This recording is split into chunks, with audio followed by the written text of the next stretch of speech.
খাগড়াছড়িতে বৃষ্টিপাত না থাকলেও কাপ্তাই লেকের পানি বেড়ে যাওয়ায় জেলার মহালছড়ির চেঙ্গি তীরবর্তী নিম্নাঞ্চলে জলাবদ্ধতা তৈরি হয়েছে।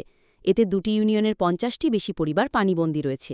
বিষয়টি নিশ্চিত করেছেন মহালছড়ি উপজেলার নির্বাহী কর্মকর্তা আবু রায়হান। তিনি জানান, মহালছড়ি উপজেলার ২টি ইউনিয়নের ৪টি গ্রামের কয়েকটি স্থানে জলাবদ্ধতা দেখা দিয়েছে। ফলে ওইসব এলাকার কিছু কিছু পরিবার জলাবদ্ধতায় আছে।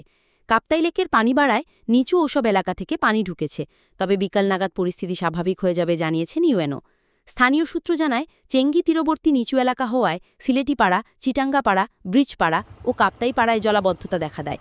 এতে ৫০টি পরিবার জলাবদ্ধতায় থাকলেও কিছু কিছু স্থান থেকে পানি নেমে যাচ্ছে। সকাল থেকে বৃষ্টি না হওয়ায় নতুন করে ভোগান্তি হওয়ার আশঙ্কা নেই বলছেন তারা।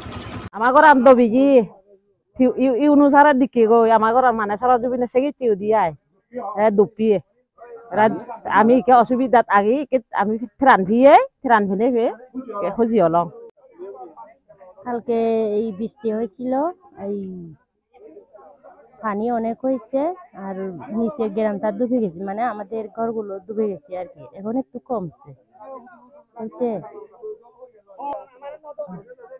ওই যে অনেক পানি হয়েছে আর নৌকা নাই, যে কোনো জায়গায় যাইতেও পারতেছি না, চলতেও পারতেছি না, এই এক জায়গায় আছি। তারপর এই চলাফেরা করতে পারতেছি না। এখন একটু। আমার নাম বিলাসমণি তালুকদার, আমি সাতগড়িয়া গ্রামবাসী।